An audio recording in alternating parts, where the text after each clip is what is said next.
Howdy and hello. Today we're ranking the worst enemies in Helldivers 2 based on their designs and also in some cases the ways in which you interact with them. We'll begin with number 10. Hive Lords, a visual spectacle, the most impressive enemy from a scale perspective that is being treated as worth less than a side objective. It's a modifier that most folks just ignore. After you fight it once or twice, they get the gist of it and it's just an annoyance if nothing else. And that is a disservice to just how massive of an enemy it is and what could be an otherwise awesome experience of having folks hunt multiple Hive Lords in one mission. Make them separate, and maybe you can get their attention and bring them closer, but treat it like you can in a hunting game, for instance. You have different arenas where the monsters roam. That could be this. If you beat it, you get a reward. A cape, for instance. Some cool cosmetic. That gives people a thing to work towards, and a much more engaging way to face this enemy that is the only boss in Helldivers 2. Helldivers 1, you had 3 bosses. I believe they all gave you a cosmetic reward being a cape. Why is the same treatment not being looked at for Hive Lords? If it's a arduous task to embark on, I get it, but I think it's one that's worth looking afterward and going towards because A, it'd be a new way to do a mission in a sort, since we have the hunt missions kind of for Battle Titans and whatnot, but those, once you're past 10 hours in the game, those are just the thing you do for like a whole minute of investment because you know how to kill them really, really fast. Hive Lords, in most cases, can't be killed that quickly, and you could even do it to where you give the cosmetic, if you go that route, based on killing it using certain loadouts as to increase the challenge, so to speak. Number 9, Meat Bob, Flesh Mob, which has seen massive improvements to their weak spots because the heads actually do something. You break them, you'll eventually kill it. The grievances are the heads don't reward players enough when they're going for those shots with ballistic weapons, and instead people are still heavily encouraged to bring explosive weapons, especially when you start giving folks more flesh mobs.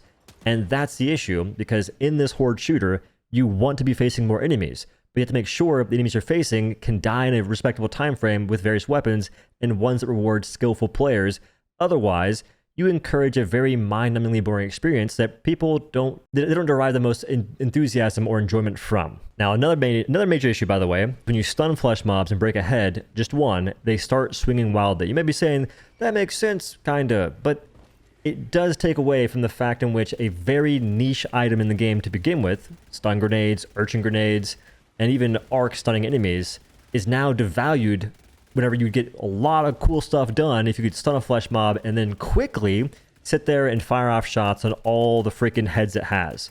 Instead, you stun it, shoot one head, break it, it starts moving, and it contorts its body in a way in which you can't even shoot the rest of the heads in a convenient manner.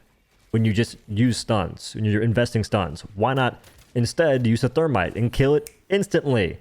Or a giga grenade and do the same thing. That's where the issue lies. When you don't reward players and approaching enemies in a more skillful manner, they will, of course, result to doing it in the less skillful and, in some cases, more boring way. And this also affects scaling. On the topic of scaling, I'm trying to scale my brother's business. He embroiders hats in his garage and also sells my merch, including the stickers, the hats, and a challenge coin. If you like custom hats or my merch, go to outwestseams.com and check it out. Thank y'all, and on with the video. Number 8, Behemoth Charger. On release, it was the exact same as a Charger aside from the bleed out time. Then they increased the HP and realized that flamethrowers killed them too quickly. Then they increased the HP of all Chargers and Impalers and also buffed the armor, making it take longer to strip. And once you did strip it, the chicken wang, the orange meat underneath, was also tankier. And recently, all Chargers recover quicker after a charge, giving you less time to hit the wagon, and they removed an animation that gave players access to the weak spot. It'd be charging forward, it'd have to stop, and in doing so, its wagon lifted because of momentum, and you could see the orange and actually hit it from the back using railgun, spirit gun, AMR, and it just felt way more fluid as a whole. It gave the monster more life to it, while also giving players a pretty unique weak spot. That was not the meta, by the way. You're still better off using anti-tank weapons, recoilless rifle, E-17, quasar cannon, thermites, giganades, because you can hit them from the front. Behemoths and Chargers in general should have the animation that was removed brought back. Non-negotiable, by the way, and also potentially make it so the armor is easier to strip, less time consuming, but for Sherman, once you strip the armor, the exposed chicken wang, the flesh part, should be less time consuming to kill. Otherwise, there's not much reward in doing that, and folks are heavily encouraged use anti-tank on an enemy that is very much comparable to a Hulk, in which that's way easier to kill that guy, just for reference. I'm not saying they should be the exact same, by the way, but I am just saying that the difference is way too excessive. And if Chargers gave players more reason to kill them in these unique ways that are in the game to begin with, there's more variety in loadouts and more reason to play the game. Number 7, Spore Burst Titans. When they spew, it can ragdoll players multiple times in a single attack, essentially giving you a chain CC fest that you can't break free from. You're sitting there on the ground, getting knocked down multiple times. And in some cases, you're in the air, getting juggled, as if it's hitting you with a bicycle kick from Mortal Kombat. It's playing Liu Kang or something. Now, the spew also gives the Spore Burst bugs that aren't Titans the snack that rivals crack. It's not Goldfish. Instead, it's a speed buff that rivals that of an Alpha Warrior and sometimes surpasses their speed. Look at the Wilburs, moving like lightning, ka-chow, across your screen. That freaking... It's the ka-chow chowder, I would say. The ka-chow powder, maybe. This, coupled with the fact in which Spore Titans are tankier than a base Titan, which by itself isn't a bad thing, but the fact that they have a faster sub-faction and a tankier Battle Titan that also ragdolls you, and ragdolls often result in death because you can't control your character, and the uncanny nature of ragdolls placing you in the deadliest spot in the game, not me, no! No! Are what leads Spore Titans to feeling so horrendous. If you remove the ragdoll from the spew, I think they're in a pretty good spot. If you don't do that, make it match the visuals better, so tighten it up a little bit, so it can't knock you down further away, but also give players some ragdoll immunity from the spew, so you can't get juggled endlessly. Like you have to have some counterplay there, or just make them easier to kill. That alone would solve some issues. Number 6, Leviathans, or Squid Skywhale, or more accurately, Spongy Hydra. You kill one after a while, and 2 more take its place because they're a modifier that was removed from base missions a long time ago because it just wasn't fun to fight against. And way back when, it could one-shot players from 300 meters away in heavy explosive resist armor, which was insanity. That since has been removed, and I could also ragdoll way back when, and now it has laser beams akin to a harvester, which I believe do less damage, I would hope. But even still, they haven't fixed their sponginess. They're too tanky. 5 recoil rifle shots, if you're doing all things correct, is too much. When there can be 4 Leviathans on the map at one time, and they'll then get more spawns afterwards. Where is the reward? There's no real skillful shot placement to kill them in a quicker time frame whatsoever, and instead people are encouraged to ignore them. Like once you face them for a little bit and you take in the views that they offer, because they are just such an immaculate thing to take down. Like they have quite possibly the single best death animation in the game, bar none. Take them out, they start erupting in a blue flame and blue blood as the compartments all explode, and they're falling from the sky. It's freaking absurdly awesome, but it's not fun to kill. It's one of those things in which they would be so much better if they had a proper weak spot. Like they kind of do, but not really. They need to have like a real weak spot. It can take potentially 2 recoil rifle shots, maybe 3. Like that should be something to embark on, because it's a shame how folks just avoid this enemy, rightfully so, since it doesn't really encourage any. It doesn't bolster a fun time. It needs to. And they could also look into a side objective that raises a sky ladder, and you can board these fellers, and also maybe ditch the whole modifier aspect and instead have them spawn as you would see a random Battle Titan patrolling a map, or a Factory Strider patrolling the map for automatons. Maybe even do a Leviathan convoy akin to a Factory Strider convoy. In a perfect world, if they had the time, that'd be really cool stuff to mess around with, but until anything of that nature is thought about or attempted and experimented with, folks will continue to avoid Leviathans, one of the coolest enemies in the game. That's just riddled with poor design choices, unfortunately. Number 5, every Overseer. You've got the no body cam having, baton wielding, Officer Earl sprinting Overseer that can knock you to the ground with a bigger radius than what you see visually, and he can combo you. Knocks you to the ground, swings again instantly. You can't react, you can't get up, you can't do anything. You just die. Crescent Overseer. When it's mortar striking, the arm blocks the head way too much. You can't actually shoot it if you're using, let's say, a Deadeye, for instance. Like, you can, but not really. Like, not in a good way, especially if there's any angle difference. Right, if you're de-elevated, you're screwed. If you have the high ground, not as annoying. The Flying Overseers, their jetpack still isn't a good weak spot. From the front. From the back, sure you can hit it, it's massive. From the front, it doesn't poke out enough to really be rewarding, and they have aim resistance, as do, I believe, most, if not all, flying enemies. Making Overseers a bit faster to kill using ballistic weapons would be ideal, but also address their arm blocking shots. On headshots for Crescent Overseers, on chest shots for Flying Overseers, and sometimes on the Officer Earl Overseer, where its arm is holding a baton as it's running towards you. It'll switch it up here and there, but when this happens, you can't get value from shotguns to the full extent. It's why they can survive 4 blasts from an M90A. Like, dang near point blank.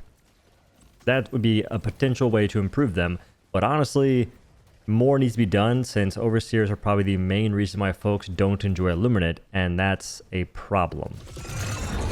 Number 4, Dragon Roach. The folks that made this did not cook. In fact, they burnt ramen, because this thing is a tankier Battle Titan that has wings and aim resistance, making it so when you try and hit a weak spot that is smaller than a regular Battle Titan, it is maneuvering away from the actual shot itself.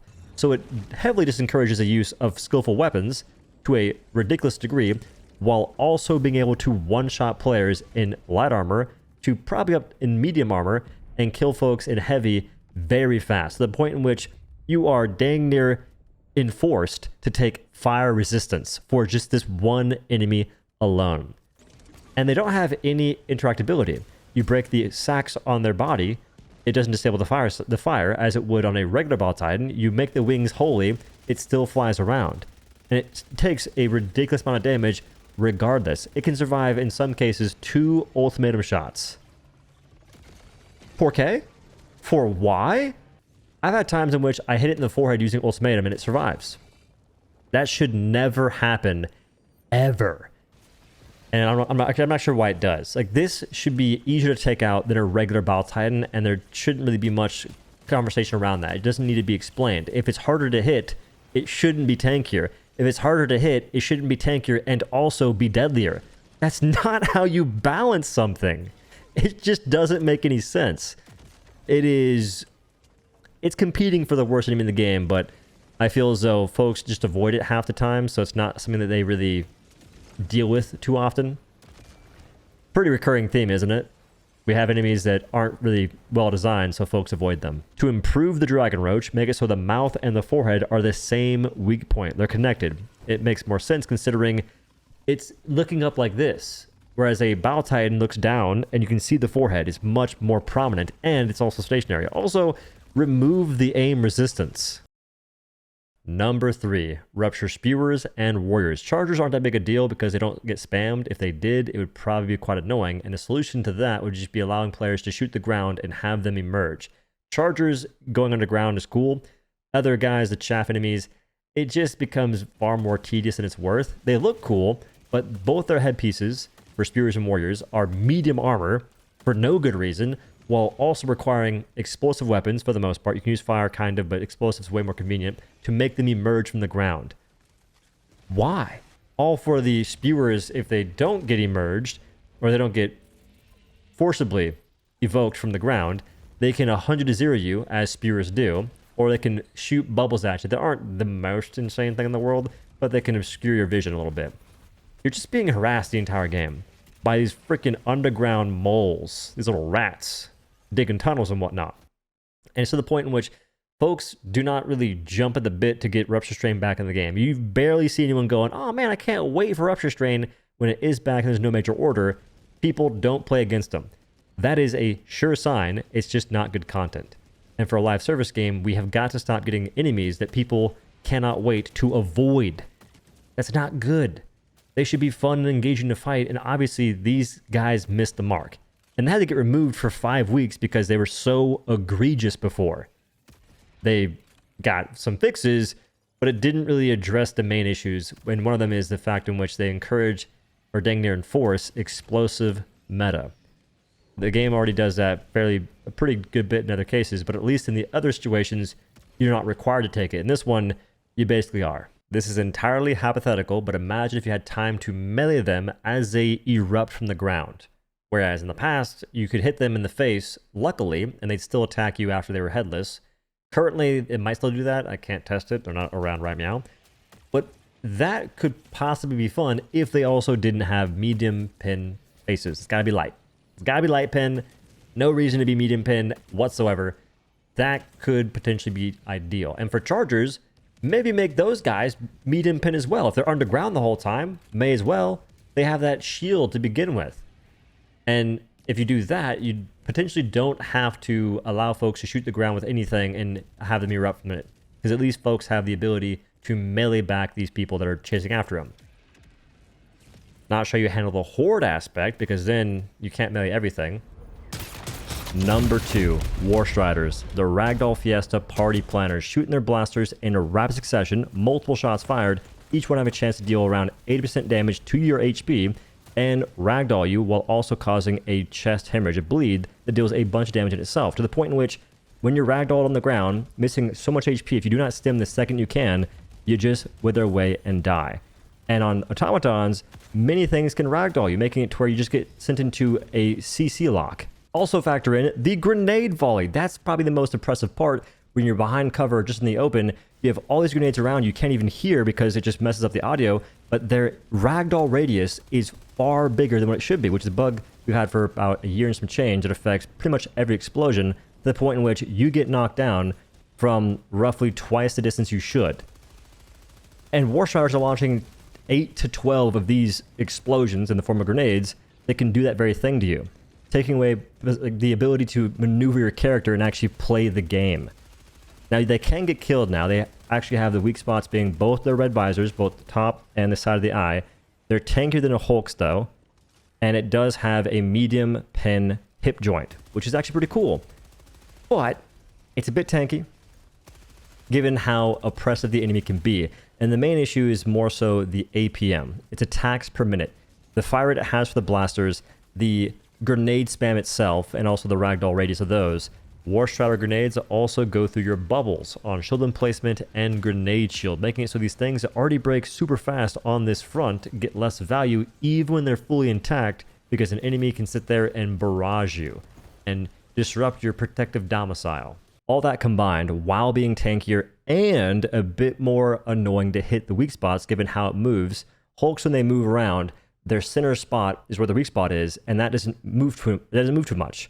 Warstriders, it's the top of their body, and it's the side of their eye. Those are harder to hit, while also, I believe the top is a smaller hitbox than a Hulk's visor, for instance. They're immune to the confusion effect of gas, making the Regicator, gas grenades, gas strike, gas mortar, gas dog all effectively useless. You can't confuse it, and Warstriders have one of the best detection radiuses for players out of all enemies in the game. Also factoring in a recent bug, change perchance, in which you don't really get to avoid Warstriders on certain missions. You pretty much have a chance to get them on every mission. I don't think that folks really wanted that. Now, I will say Warstriders are a better thing to face if you're using mechs, because they're easier to kill than a tank, for instance, and do a lot less damage, oddly enough. And it's cool you can use a machine gun and kill them from the front, going for the hip joint. Like, those are actually very neat qualities. I believe that the issue is just the attacks per minute that they do. Maybe give them a longer wind up when they're shooting their grenades so you can actually hit the weak spot. That's the best time to go for it, by the way. And definitely fix the bug or the issue where ragdolls are hitting you from way further than they should. Making those 3 changes, Warstriders become a lot more fun to face because they, again, offer more variety of weapon choice because of that medium pin joint weak spot. Also, make the weak point the same as a Hulk's in a sense. No reason not to, because it's going to be harder to hit anyway.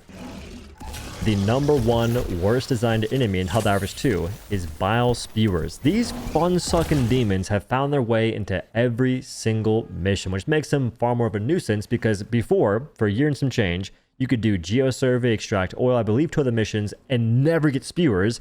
Now, all of a sudden, that's not the case. There's no hiding from these abominations. And the problem with Spewers is the fact in which they just equate to way less kill potential in missions. You get these guys, and now you get 25 to 50% less total kills, which just means you're facing less of a horde in the Horde shooter. And they're not fun to kill. You can bring explosive weapons, and maybe it looks good visually, but in actuality, it's not engaging. And bringing explosive weapons itself gets boring. Like, you want to have more options. But explosives are the best thing for them by a landslide, because you also face bile spitters and warriors that are also exploding themselves, triggering a chain reaction on top of the spewers. One person with a grenade launcher can easily solo this subfaction in a 4-man group because of the lowered numbers as well. The only pseudo-difficult thing would be the heavy spawns, of which you'll find a way. Like, you can make that work too. If you want to bring, let's say, ballistic weapons, the time to kill sucks. On level 5 and lower difficulties, bile spewers have light pin forehead weak spot. On 6 and higher, it's medium pin. Not sure why it goes to medium pin, but either way, it's still tanky no matter what. Now, the mouth is a weak spot for sure, but the fact of the matter is it's smaller to hit than a Devastator forehead, and it's also harder to hit, considering how many folks miss shots on Devastators, which have a much easier to hit weak spot. And why not just make the forehead, the spot that folks already went for, rewarding? Instead, you sit there and it just feels abysmal to face them. And if you do kill one with a ballistic gun, guess what? That body acts as a shield for all the spewers behind it to kill you through the body of their homie. Bile spewers have the medium pin forehead, and they have an artillery mode that can ragdoll you, while also clearing objectives for you, making the game easier in itself, because they have, I think, 50 demo force on the mortar strike they got, which is silly. They just don't belong in the game, and if they're going to stay here, make them a sub-faction so folks can avoid them. As we've seen happen throughout the entirety of this video so far, when things are annoying and people have the chance to avoid them, they do. So I would really appreciate that happening here, because honestly, I don't know how you make this more fun to fight unless you instead make it a heavy unit and go from there. Because as a chaff guy, I don't think they fit in, man. Like, just make it, like, scale it up, make it bigger. That could probably be really cool, actually. But as cannon fodder, they're the worst. These are the top 10 worst designed enemies in Helldivers 2. And the one thing they all share in common, except for Hive Lords here, the more of them you face, the less fun you have. You can imagine how it would be to face a surge of these enemies. What would you really take in most cases? Would it be a variety of options and having just massive arsenal to choose from, or would you instead be pigeonholed into a few choices because of how these guys are structured? That's what I worry about, since we have a horde shooter here where folks want to fight more enemies, because that in itself leads to faster paced combat and just wackier moments. But instead, we still see these egregiously annoying enemies to engage with that in some cases are a bit bullet spongy, and it prevents that from happening in the first place. And just real quick, I can't begin to understand why we're seeing some enemies being regressed. They're getting worse over time.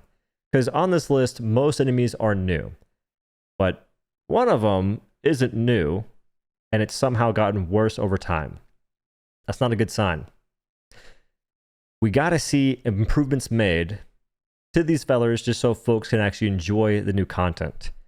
And hopefully when new enemies get added, they have impactful weak spots that can give folks unique and creative ways to handle them. Otherwise, we'll just see the same cycle repeat, where new content releases, folks experience it, they talk about it for maybe a month, and after that, it gets completely ignored, which sucks. It's a waste of time for the players, the devs. When we have these really cool looking enemies that just are missing the finer details, being how we interact with them, and also how they interact with us. Like the ragdoll explosion stuff, that's got to get addressed. It's been a year and some change. At this point, it's not a bug. It's a feature that they got to figure out, because explosions knocking you back from further away, that's probably the main reason why folks don't enjoy bots that much. And that itself is awful. Like, imagine having this one thing that could be fixed quite simply, and it just gets ignored. And that is what drives so many players from beginning to enjoy fighting automatons, which is the main reason I haven't made a top 10 best video yet. Because I can't sit there and tell you, it's so much fun fighting the bots. And folks are just on the ground getting ragdolled behind walls constantly by everything, knocked over by freaking everything. It's just legit impossible to try and sit there and tell folks that, because I can put up with it, but I also get paid to play the game. Kind of, not really. I get paid if I make videos. and they do well. Hey, since the beginning, bro, I want this game to be as fun as it can be, and I do not believe I'm asking for anything crazy in most cases, and I don't think that what I'm saying should be followed to a T. It's more so just ideas. I just wish that more ideas were at least experimented with. That's all I'm looking for. I just want to see change be attempted so we can figure out what is actually good in the game. Why not treat this live service as if it's a massive public test server? We did it with the graded launcher being AP5 or AP4 recently. Why not do that with other stuff too? If it's fun, you keep it. If it's not, go next. Anyway, that's the video. Thank you all for watching, and have a good day.